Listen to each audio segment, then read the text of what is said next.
Welcome to the Beyond the Build podcast, where we explore the inspiring stories of everyday people from all walks of life who prioritize fitness and healthy living despite their unique backgrounds and challenges.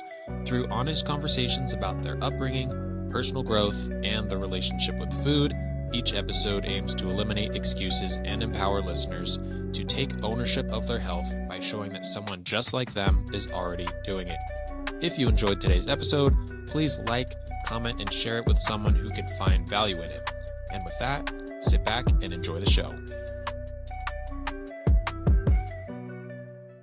Today's episode 3, features Paul Schopp, my dad. Really think you guys are going to enjoy this. Really great perspective for someone in their late 50s, kind of what they've learned along the way, several different marriages, raising a bunch of kids, and sharing his unique perspective on what that looks like. Talks about some times when fitness and health maybe wasn't prioritized as well as he could have, and how he's making changes now, especially looking at his parents, aka my grandparents, getting into their older years.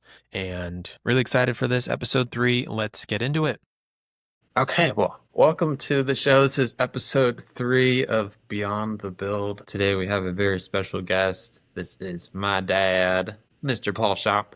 How you doing this morning? Doing good. So I know a good portion of your story, and I'm hoping that as you share it and you kind of dive into that people that listen to this can relate to some parts of your story, and that can inspire them to also live a more healthy life, because you're pretty active, would you say? Fairly. Yeah. You're always talking about 20,000 steps, and you got your CrossFit shirt on, obviously. Walk us through a little bit about what was it like growing up, because you're from Eugene. Yeah, what was that like growing up? Did you do any sports? Yes. Generation X, so we didn't have video games per se until I hit junior high and high school. That Atari came out, so we didn't spend a lot of time on TV. Generation where we get rough housing and my mom would tell us to go outside. And so we just were active. Bikes, we rode everywhere. Sports, I did t-ball into baseball. I was so good at pitch, so I pretty much quit at that point. I think 6th grade was the last year I did that. I played flag football into tackle football. I really enjoyed that. Back then, football started like at 5th grade, maybe. I know a lot of today's sports, they started like the 1st grade. I don't know. I'm playing tackle. We did flag football till we hit middle school, and then we did tackle. Missed a year with a broken arm. So I was trying to skateboard. And then I got into track. I kind of like to, I guess the things that are maybe a little more different or a little more risky I like to do. So I did pole vault and hurdles. Uh-huh. I did some sprints, but generally I did some mile relay. I was one of the faster guys on the team. Those are pretty much the sports I did. When I started high school, I was 120 pounds, count my ribs. I was a scrawny little guy. I don't remember how I found out, but they basically wanted, I think I got a letter in the mail later, that they expected you to come in during the summer and work out at the gym. I tried that a little bit. I was a little intimidated because the gym's full of all these other guys. I hadn't even started high school yet, so Yeah. there's all these varsity players in there. But I kind of got a taste of the weight room at that point. I had two of my teammates. We all came in freshmen at 120. These two guys were in there 3 and 4 days a week. They just, by the time we graduated, I don't know what they weighed, but they were some of the biggest guys on the team. I'd gotten stronger, but nothing like them. So I'd seen what it looks like when you play yourself. Yeah, no, that's good. So a little bit of t-ball, you did football, you did track. So pretty active. What made you want to kind of do all the sports? Did your siblings was also playing sports? Did your parents do sports? I did not do sports. My dad talked about going out for in high school, going out for the wrestling team, and I think he overdid it on the push-ups, and that was the end of that effort. I knew my mom swam. I don't know if she ever swam on a team. That was the parents. What about your siblings? Oh, yeah. So I was the oldest. So I was kind of setting the trend. David, my oldest brother, what did he do? So David played soccer, especially in high school. I remember playing soccer. My sister played softball in high school. I think David played baseball as well, or t-ball early on. And then Patrick, almost 10 years younger than me, I remember coaching his football team when he was in grade school with a couple of my teammates. I don't know. The other guys knew what they did as far as coaching it. I was a lineman in footballs. which was kind of ironic as small as I was. But that kind of stemmed from in first grade, there was a kid in my class who had older brothers who were playing at U of O. And so he was really into football. So on recess, we played football. Him and I were the two fastest kids in the class. We were always racing. He knew how to handle the ball, so my job was to run in front of him and knock everybody out of the way. Yeah. And that job just kind of stuck. So I liked running into people. It was fun knocking them over. So. Even at like 120, 130 pounds, you were just like Yep. getting them. Well, I could get off the line fast because I was quick. So I get that first punch. Pass blocking was getting a little rough because these guys are, especially in high school, you start getting up, guys that were, some of them were pushing 300 pounds. Yeah. And so I'd hit them once or twice and I just, do everything I could to hold my ground.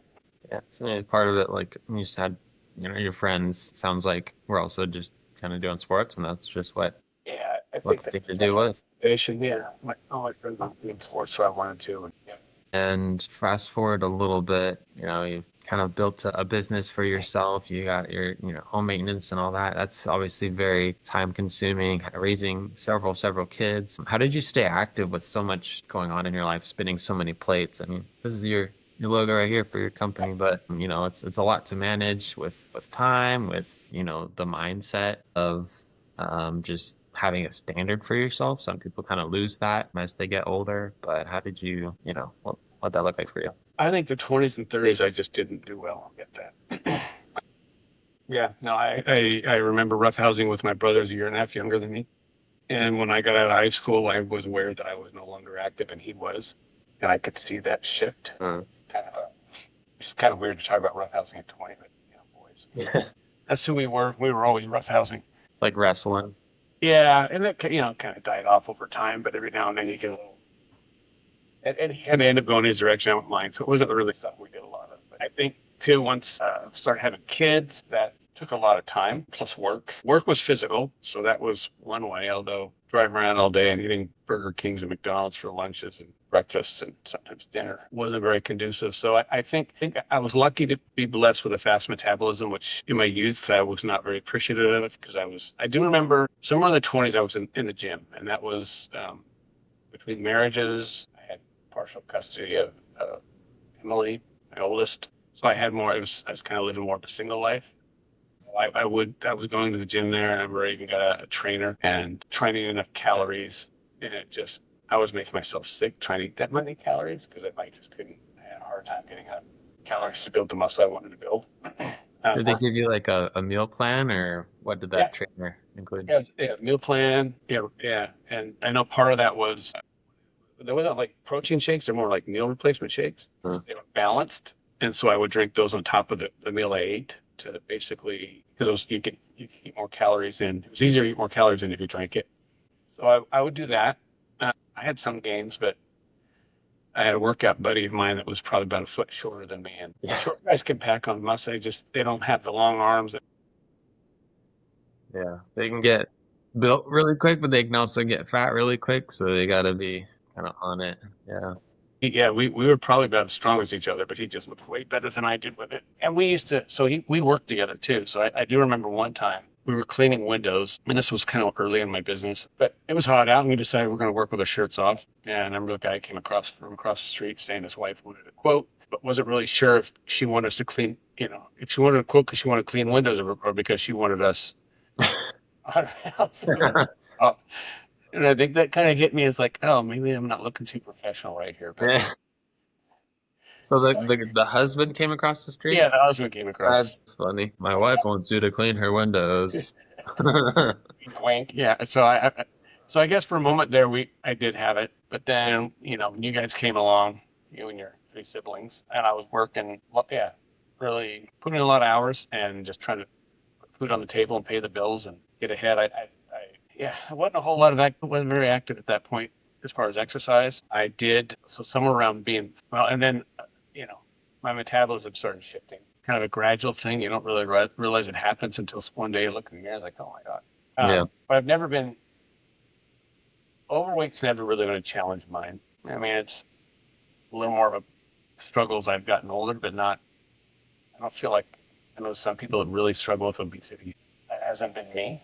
I guess Mm, I've been lucky in that regard. But I definitely, belly fat is something that has become an issue. yeah. Maybe fast forward to now. It's you said that your 20s and 30s was not the best because you're so busy and getting your business off the ground and stuff like that. So what does it look like now? Well, I would say we kind of skipped the 40s there, which is kind of Oh where yeah. I awoke to like, oh, I need to, start working out. So I had Right. two working out friends, and we were spending 3 hours in the gym, 4 and 5 days a week. You Uh, get kind of a little more, and I would do it before work. So we were getting up early every day, and they both own their own business as well. So we all kind of had that. Hurry up and get this in so we can go get our cruise started. And actually, I think I remember right, that came about because we had an activity at church where we went boating. And I hadn't been boating since I was a teenager, and I had a guy who was determined to get me up on a slalom. And for 45 minutes, he pulled me out of the water, pulled me. I never got up. In the process, I pulled both pec muscles. Like, oh, I hurt so bad. I think I realized how out of shape I was at that point. And one of the other guys I was talking about that I was working out with, he had just recently lost a lot of weight, and so he wanted to put some muscle on. So that was kind of my reawakening of fitness, and that went for a while. And then from probably through my early 40s, early mid 40s, I'd go for a year or two, and then or maybe a few months. So it was always a battle to be consistent. I'd hit it for a minute, and then I wouldn't. But then Sierra, your youngest sister, wanted to do gymnastics, and so I took her to a gymnastic place and OGA. So I'm yeah. sitting in the car waiting for her one day, and right next door was this CrossFit place, and when it's hot, they open their doors. So I'm parked right in front of the door, and I'm watching these guys doing all this Olympic lifting. It's like, that looks really cool. Yeah.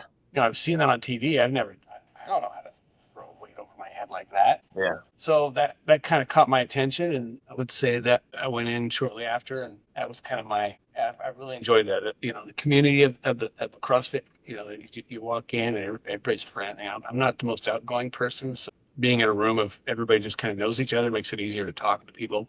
Yeah. That uncomfortable walking into the gym, and everybody's got their headbuds in and heads down, and I just like the fact that I don't have to. I have to think about, like, when I went to the gym, I had to plan out my workouts, and then I had to motivate myself. And there's coaches there to kind of motivate you. And, I've been called out a time or two, but in general, the motivation is just watching that. It's a very diverse group. And I remember when I first joined, there were several women who were pregnant, and we were doing overhead squats. And I was struggling with an empty barbell, and they were moving weights. I'm like, oh my gosh, these women are killing. So Yeah. it's very humbling. Yeah. And it's easy to kind of be, I guess, somewhat competitive with the people around you. I think as I've gotten older, it's become less about beating the guy next to me as just being motivated to push myself, because I don't want to, I'm getting older, so try not to get injured. And because I have had months out where, injury or sick illness or whatever. And so I fight to get back. And then that's frustrating because you make gains and then you got to kind of restart. I'm actually at that point where I'm like trying to fight my way back after a few months out at the moment. So Yeah.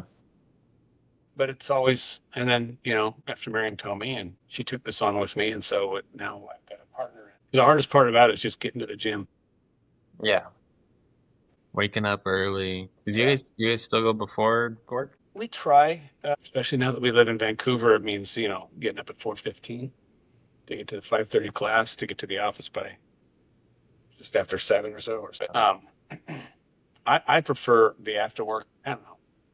It's nice. It's nice to get up in the morning, but self-discipline, Yeah.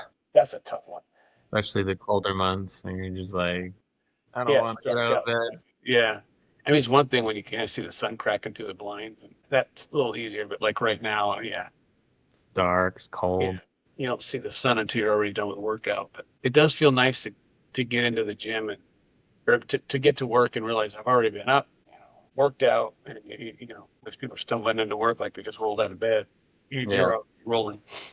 Um, but you know, it definitely is a challenge. I think the biggest challenge with that is making yourself go to bed at night early enough. Yeah. See, For because sure.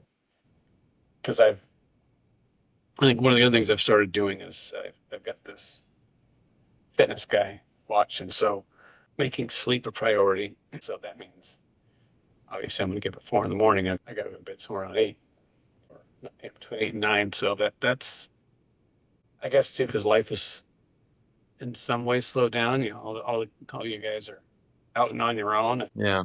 Basically an empty nesters now. other than living at the end of the hall. But she's living life like she isn't here. Yeah, I, she's pretty I self-sufficient. yeah, I see her once or twice a week, maybe. Yeah. So it sounds like early on when you were doing sports, biggest motivator was, your circle of friends. And then in your 40s, when you're getting to be more active, again, it was like you had that core group of friends. You had a couple buddies that were going to the gym. And they also owned businesses. And then now, you've got Tommy, you guys go to the gym together. You've got the community in the gym. So it seems like community and like the just having close knit group of people to support you is a huge motivator. I agree. I think that's especially when I look back and look at when I was consistent. When I'm consistent about my exercise, Yeah. usually because there's somebody else there holding me accountable to it, which is it's kind of hard because everybody has their own life challenges. So if you lean on that person too much, if something in their life changes, like I had those three buddies that were working out. At least we had three. So if one guy fell off the tracks, there was another guy, but eventually we all kind of fell off the tracks. And Yeah. but yeah, when you got a wife that has as much drive as mine, I don't think I'll be that. Her being 9 years younger than me, I got to keep up. So Yeah. Well, it's good. It's good that you guys do that together. yeah, enjoy. And you were recently like pre-diabetic, is that right? It was funny Maybe. because they they gave me you go to the doctor and I hadn't been to the doctor in forever.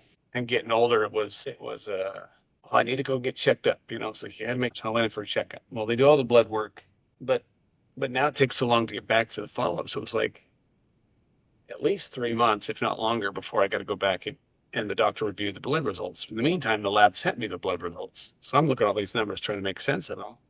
Mm. And I read a number. I was like, well, that looks like. So when I went online and researched the number, it looked like I was, just below pre-diabetic, or I was just into it was somewhere close to that line. I don't remember exactly. Yeah. And I had read a book recently. I think it was Glucose Goddess. Uh-huh. That after the fact, but I think I did it after that. But her comment was, there's a magic number, what it is, 120 or something like that. Don't quote me on that. I could be completely off. But 119, you're not diabetic, and 120, you're magically diabetic. And you move one, it's just so why her whole point was why even get close to that number. And so Mm. her goal was somewhere like, I don't remember, 75 or 80. Again, don't quote me on that, but much lower. Lower. And so it just kind of got me thinking, wow, I really need to do something about this because I thought it was pretty high. And so I got the glucose monitor and did it for what? I don't know what I guess there's not enough because they want you to put it on the back of your arm, Uh-huh. which I guess if you're diabetic, you'd actually have some fat to put it into. But man, it hurt. I kept hitting, no matter where I put it, and I put it in the muscle and it would work about a week. And I think it would die on me. But I got some numbers out of it. I got some data and I learned that, you know, different things that made a difference in how I ate, but I wasn't really. When I finally did see the doctor, he's like, he goes, "You're not diabetic. You're not pre-diabetic." And it was right before Halloween. He's like, matter of fact, you can have all the Halloween candy you want this year. Mm. And so, he's actually Wow. he's actually at church, and so a lot of times we'll have activities at church, and there'll be a potluck, and there'll be desserts everywhere, and I'll both sitting at the same table. And he starts giving me grief about all the desserts. I'm like, hey, my doctor said I could have all the sugar I want. And he said, yeah, I said that. He did that. He said, but recognizing that sugar is not good for you. So that's kind of, I'm not pre-diabetic, I guess, to answer your question. Okay. But I am Well, that's good. yeah, I'm in tune to the sugar though, because, that's just not Yeah. good in general. So it sounds like, if anything, it was just kind of a good little scare to kind of get you Yes. a little more educated on, glucose and how it affects your body and your blood levels, and get, a little more research done. Yep. What's been kind of your biggest struggle, maybe like right now in this point of your life to continue to be active? I'm sure there's a lot of people feel like late 50s now. Yeah, 57. Okay. Yeah, there's probably a lot of people All that. mid 50s. Yeah. There's a lot of people in their mid 50s and around that age range who are probably not in good a shape as you. They're not doing CrossFit. They've been at a desk job for 30 years or whatever. What's kind of your biggest challenge at this point in your life to continue that lifestyle? I would say something, self-discipline is definitely part of it. Staying healthy so you can be consistent. So this week I found out I got tendonitis in my elbow, which at least putting a name to it and knowing what I count, did some stuff. I've got that. But getting sick, you get a cold and you're knocked out. You don't feel like going. And then every time you kind of fall off the wagon, I think the challenge is to get back on the wagon. Yeah. Luckily, I've got my companion here who's, we're rarely sick at the same time. So I'm getting over being sick, and she's like, "Come on, let's go, let's go, let's go," because she doesn't want to go without me. So there is that, and I think that's where self-discipline comes down. If she's sick, then I need to be disciplined enough to go on my own. Food choices, I think, is the next thing. I like desserts. I'm like, we talked about, I'm aware of the sugar things, but I'm also aware that, that I really like the sugar things. So Yeah. trying to manage that has been Moderation. or minimizing, or just. That's interesting. Sometimes I'll come across like a fitness trainer or whatever on Instagram or something, and they're part of their brand is like, yeah, work out hard, and I also love donuts, and then that's part of their thing. And so it's moderation, but it's good that you're not just you like sweet treats, but you're also doing the CrossFit. You're mindful of it, and you're in your steps. I think that, like Tomi's big thing is she likes to eat. She likes her food, tacos and all the stuff that she makes or buys, Mexican food in general. But her excuse is, as long as she goes to the gym, she can eat those things. But I think you can also get carried away with that and just because I would love someday to have a six-pack count. Not that I count my ribs, but it's still a goal of mine. So you're like 120 pounds, and then you never quite got to that point. Yeah. Right. So the belly fat has been a battle, and so I think, but all that's not really done in the gym so much as in the kitchen. So Yeah. you can work out all you, and I can see that a lot at the gym. There's people who you watch them and they're moving the weights like, man, Yeah, they're strong. but they don't really look like, if you saw them walking down the street, you'd think nothing of it. So I button watches TV all the time because they just don't. And I shouldn't say it. They don't look terrible, but they don't look like you just imagine in your head if someone's moving weight like that, they must be so ripped Right. Yeah, I get what you mean. person. But they're carrying weight in places that you would. It's. I mean, I think everybody has some level of challenge with that. Yeah. Is that demotivating for you to kind of think about like, will I ever have this type of body or, Well, if anything, it's motivating. Yeah, that's good. It's what do I need to do different? So I'm always, I'd like to think, I mean, I've heard a lot of people like, can't teach an old dog new tricks. I'd like to think that doesn't apply to me. Yeah, I do tend to, right? I think in some ways that drives Tony nuts because I'm always starting something and then, oh, I'll try that. I'm like, we like to make the joke of Squirrel, oh, it's doing this. Oh, which again, that makes it hard to be consistent. So it's kind of a balance of, being consistent and being open to new things, I guess. That's actually really funny that Until and I had the exact same conversation. Like, you're starting something new again? I don't know what you're talking about. I don't know. Maybe I got bored, or this sounded more fun, or it sounded like it's gonna be better than the last thing. I don't know. I guess I got that from you. Probably. I had a day where, for whatever reason, she was gone all day Saturday, so I was like, I'm just going to do stuff in the yard. And I was all over the place. The other day, she goes, well, what did you do? I said, I had a good day. I just squirreled all day. I don't think I could. Did some weeding over here, did some planting over there, did some building over here. It just kind of, but I like that I didn't have, there's like, I don't know, it's kind of relaxing to just kind of just go. Yeah. Have you ever tried to get a diagnosis to see if you have like ADHD or ever thought about it? Yeah, I went to a doctor. Yeah, I don't know. It's almost like, I felt more like, hey, I think I have ADHD. Yeah, it seems like it. Here, let me give you some Adderall. No, that doesn't sound like it. It was, I mean, when we talked about it, he just seemed like he was all right. Well, let's see, give this a try and see what it helped. It was a very low dosage. Really didn't like how I felt taking it. Yeah, I get stuff done, but we call it jerk because I think jerk was because because you get so focused on something, you don't want to change your direction. So when someone comes along, it's like, hey, let me do this. No, can't do that. I got to do this. It's like, yeah. So and it just, I don't recall what specifically about it, but I just didn't like how it felt on it. So plus I knew it was really bad for you to be taking it. So I just decided I would.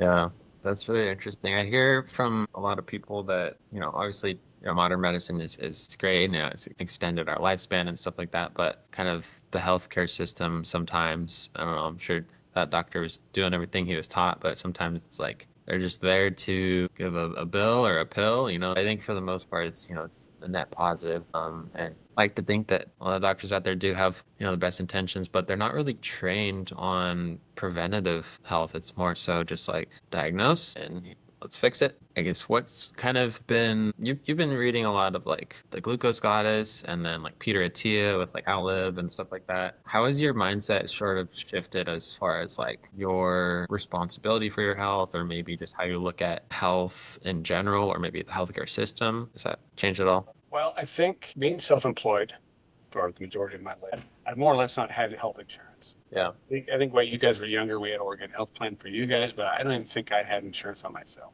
As I get older and I watch my parents and how much they're at the doctors, it's a little terrifying to have those bills come at me. So Like your bills or like yeah, your- medical bills, right? I had that little thing back in October where I thought I had an ulcer. oh yeah, you went to the emergency Went room. in the emergency room 2 times, and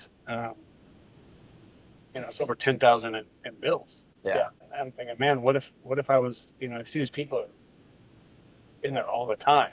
Yeah. Obviously, they've got some sort of coverage. I mean, something somehow. Hopefully. Yeah, somehow I'm assuming I get paid. So I don't know. I guess the fear of having that kind of debt wipe me out, because I still haven't got the health insurance thing figured out, or all that It's kind of. expensive, especially, if you don't have a big company to Yeah. have subsidize it or whatever, however they do it. If Yep. it's just you. And every time I've looked at it, I mean, I think the last time I looked at it was 900 a month or some crazy. Like, what am I gonna? I'm never gonna, that kind of price. I might as well just wait till the bills come. Right. I'm gonna pay. I mean, the whole idea behind health insurance is, they help pay the bill, but they obviously they got to make money, so they got to take in more than they pay out.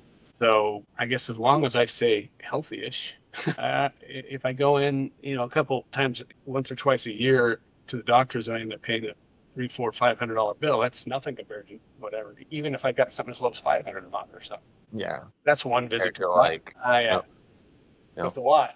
Yeah.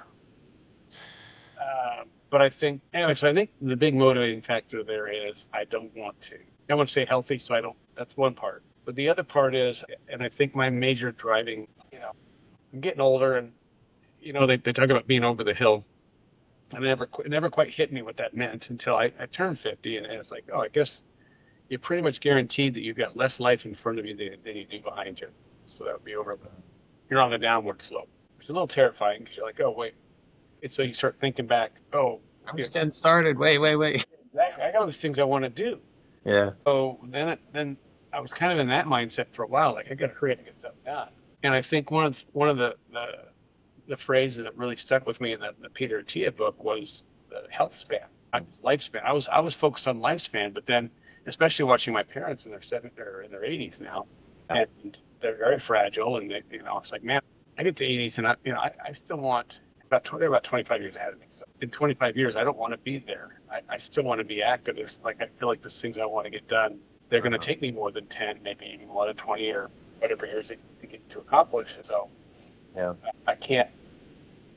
Just living longer isn't going to be the solution. Right. Especially, again, and then that kind of falls into the whole, medical bill thing. So it's kind of, I think there's the motivation of just, or I guess the desire that I really want to live a healthy life, long life, and just I enjoy. I mean, I guess I enjoy life. So I know we're all going to die at some point, and inevitable there. But yeah, I would like the best health span as possible, and I think that also goes into I'm consistently telling people that I'm going to live past 100. So it kind of keeps the whole speaking it.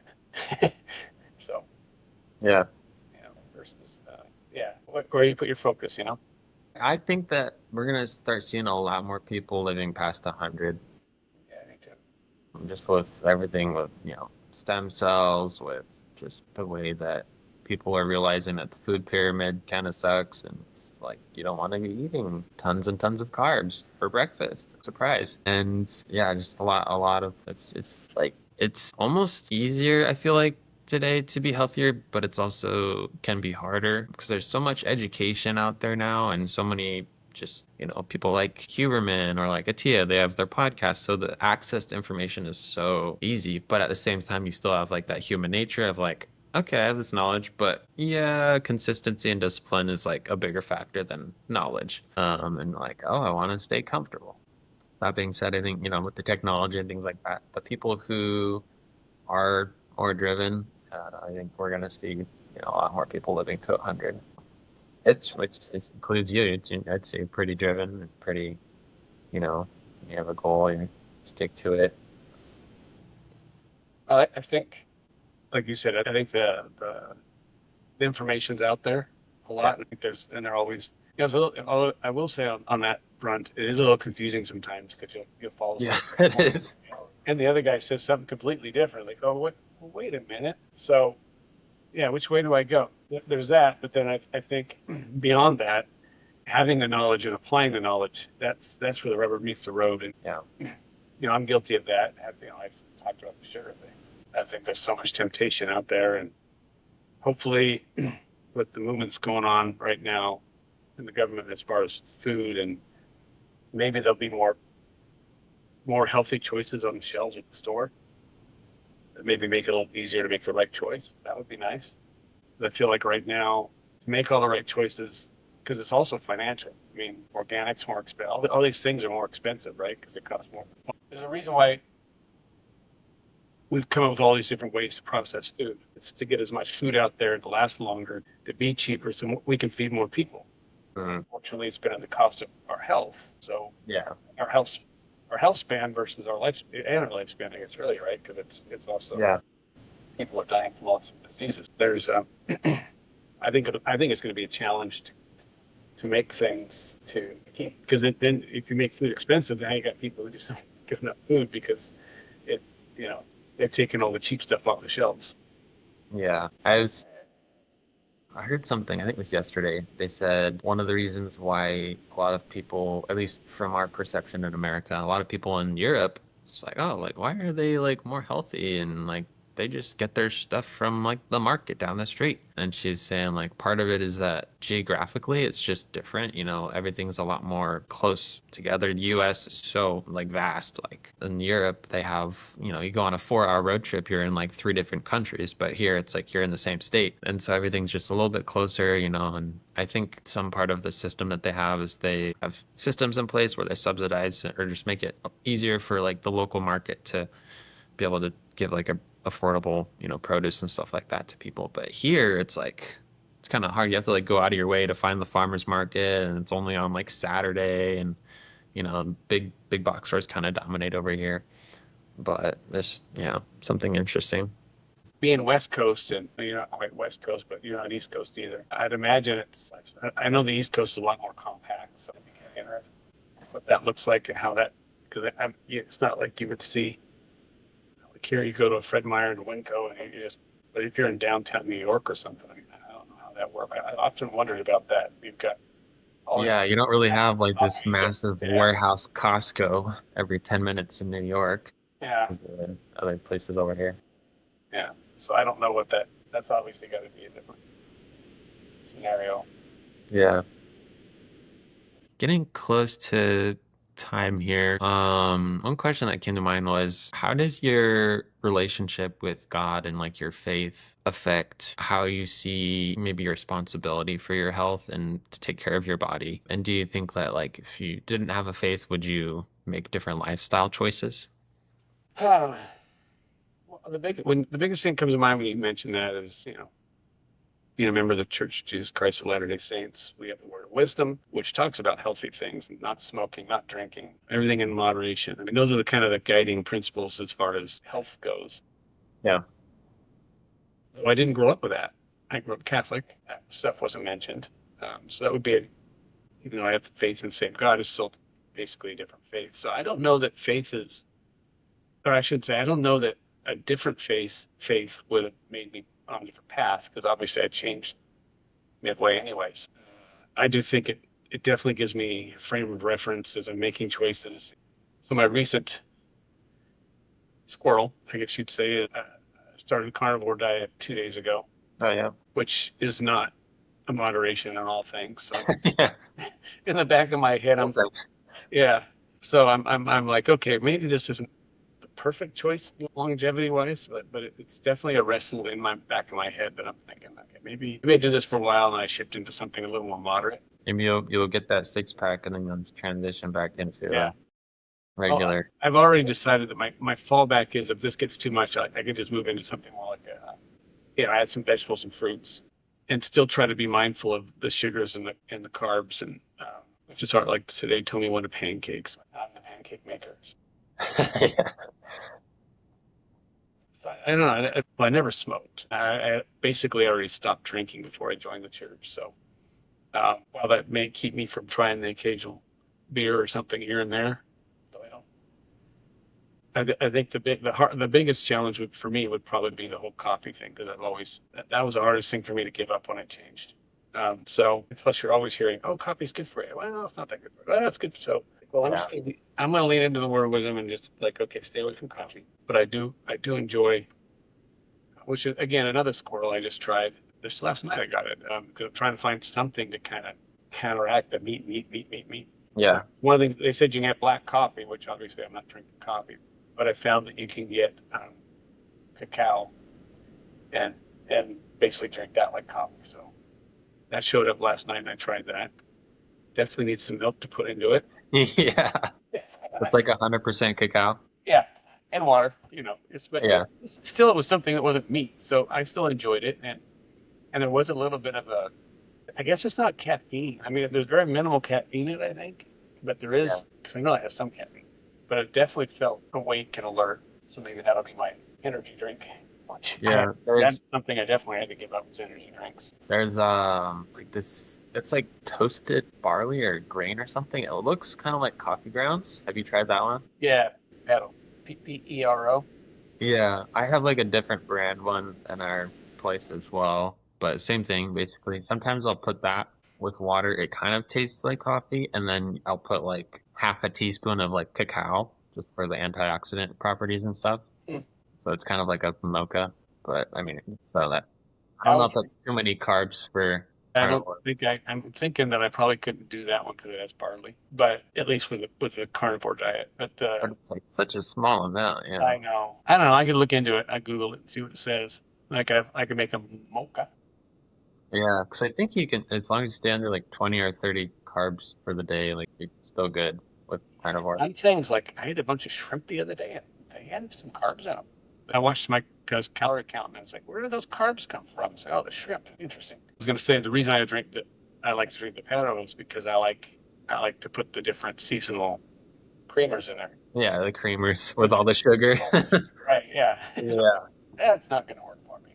I was like, when people are like, yeah, I like coffee. It's like, no, you like your Like all wrap of caramel, everything with cream. I read something somewhere where it compared like a soda to like a some fancy frappuccino latte something, but Yeah.